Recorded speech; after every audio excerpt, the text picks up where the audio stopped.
Dear students, good morning, सुप्रभात। आज हम कक्षा 10 की संस्कृत, जो कि राजीव प्रकाशन की हमारे पास है, आज हम इसके व्याकरण भाग पर समास का अध्ययन करेंगे। सबसे पहले समझते हैं कि समास आखिर कहते किसको हैं।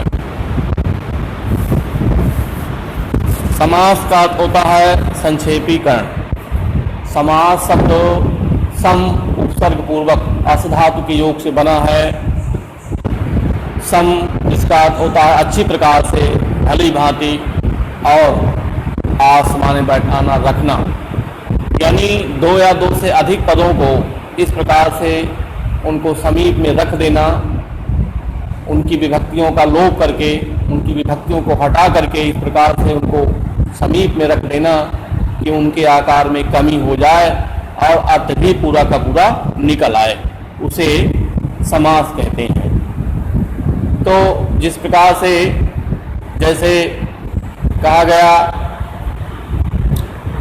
नराणाम पति, तो नराणाम पति, इसमें दो पद हैं, नराणाम और पति, मनुष्यों का स्वामी। तो जब इसमें हमने समास किया तो नरपति बन गया। नरपति का जो अर्थ है वो नराणाम पति का भी है, किंतु नरपति जो है वो नराणाम पति से आकार में छोटा हो गया। इसी प्रकार से जैसे देवानाम पति, देवानाम मंदिरम, देवानाम मंदिरम, देवताओं का मंदिर। अब जब हमने इसका समास किया तो बन गया देव मंदिरम, तो आकार में छोटा हो गया। जैसे मैंने बताया नराणाम पति ही का वही अर्थ है जो नरपति का है, किंतु नरपति ही आकार में छोटा हो गया है। अब समास के भेद, समास के 6 भेद होते हैं। पहला अव्ययी भाव समास। इसमें पूर्व पद की प्रधानता, अर्थात पहला पद, पद माने होता है शब्द, प्रधान होता है। तत्पुरुष समास, जिसमें उत्तर पद की अर्थात जो दूसरा पद है उसकी प्रधानता होती। तीसरा कर्मधारय समास है, जिसमें विशेष और विशेषण और विशेष्य का समास होता है। चौथा द्विगु समास, संख्यावाचक शब्द के साथ समास होता है। और पांचवा बहुब्रीहि समास, जिसमें अन्य पद की प्रधानता होती, अन्य पद प्रधान बहुब्रीहि कहते हैं। द्वंद्व समास, दोनों पदों की प्रधानता होती है इसमें। अब सबसे पहले जो कक्षा 9 के पाठ्यक्रम में हैं उनको देखते हैं। इन 6 समासों में कक्षा 9 के पाठ्यक्रम में 3 समास हैं। पहला अव्ययी भाव समास है, ये अव्ययी भाव, छात्राएं अपनी पुस्तकें निकाल लें। अव्ययी भाव ये 9th के पाठ्यक्रम में है। हाँ, ये अव्ययी भाव, अव्ययी भाव समास जो है ये कक्षा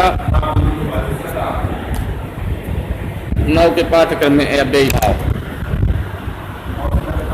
ये अव्ययी भाव समास। और दूसरा द्विगु समास, ये पाठ्यक्रम में है। और बहुब्रीहि, ये कक्षा 9th के पाठ्यक्रम में है। शेष जो है तत्पुरुष, कर्मधारय और द्वंद्व, ये कक्षा 10वीं के पाठ्यक्रम में है। तो अब हम जो है प्रारंभ करते हैं। तो ये पहला अव्ययी भाव समास है, इसको देख रहे हैं आप, अव्ययी भाव समास। ये अव्ययी भाव समास जिसका सूत्र होता है पूर्व पद प्रधान अव्ययी भाव। जिस समास में पहला पद प्रधान होता है और संपूर्ण शब्द क्रिया विशेषण से होकर अव्यय की भांति प्रयुक्त होता है, वह अव्ययी भाव समास होता है। समास होने पर पूरा पद अव्यय बन जाता है तथा नपुंसक लिंग एक वचन में प्रयोग किया जाता है। जैसे उपकूलम, कूलस से समीपम, किनारे के समीप, यहाँ समीप अर्थ प्रकट करने के लिए उप, ये उप जो है वो अव्यय का प्रयोग किया गया है। इस प्रकार अन्य उदाहरण है इसी प्रकार, जैसे दिनम दिनम प्रति, तो इसका जो असामासिक पद बन जाएगा प्रतिदिनम। यहाँ पर प्रति जो है वो अव्यय है, जो पहला पद है, और जब हमने इसका समास किया तो नपुंसक लिंग एक वचन में बन गया प्रतिदिनम। इसी प्रकार से उपगंगम, ये जो सामासिक पद है, समास विग्रह हो जाएगा गंगा या समीपम। यहाँ पर उप जो है शब्द, जो पहला पद है वो अव्यय है, इसलिए जो है इसको अव्ययी भाव समास कहते हैं। पहला पद अव्यय होता है। जैसे यथा योग्यम, समास विग्रह बनेगा योग्यम, योग्यम अनतिक्रम में यथा योग्यम जी। जैसे यथा शक्ति, शक्ति अनतिक्रम में, जीवन से पर्यंतम आजीवनम, तटस्थ समीपम उपतटम। इस प्रकार से जो है इसके ये अभ्यास जो दिए गए हैं, इनको छात्राएं अपने से करके अपने नोट्स बुक में चेक कराएंगी। निर्विघ्नम जैसे है, इसका करना है आप लोगों को। तो विघ्ना नाम अभावा, इसका समास विग्रह हो जाएगा विघ्ना नाम अभावा। निर उपसर्ग, उपकृष्णम, कृष्ण से समीपम, अनुदिनम लिखा हुआ, दिन से पश्चात इसका विग्रह होता है। तो अब ये इसके बाद जो है द्विगु समास आता है।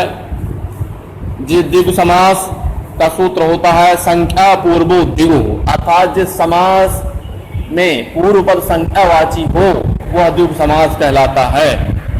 द्विगु समास के सामासिक पद प्रायः नपुंसक लिंग में होते हैं।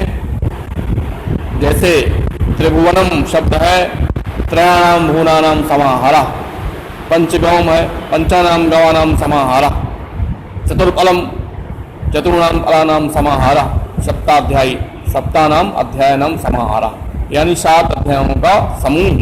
नवरात्र, नवानाम रात्राणाम समाहारा, नवरात्रियों का समूह। तो इस प्रकार से इसमें नीचे जो अभ्यास प्रश्न दिए गए हैं उनका अभ्यास करना चाहिए। अभ्यास करके नोट्स बुक में लिखें लोग। जैसे त्रयाणाम लोकानाम समाहारा लिखा हुआ है, अब इसका समस्त पद बताना, सामासिक पद तो हो जाएगा त्रिलोकी।